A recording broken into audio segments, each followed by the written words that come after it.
Hello guys, na-experience nyo na ba ang EHG Floating Lantern Festival? Ngayon na siya gaganapin sa August 22, 2026. 3 PM yan sila mag-start. Marami silang pagkain dyan.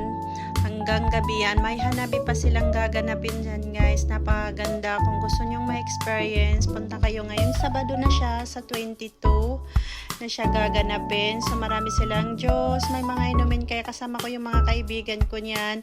Nung isang taon pa to, kaya share ko sa inyo kung gusto nyong pumunta ngayong taon, punta na kayo guys para ma-experience nyo din dyan. Yun yung floating lantern.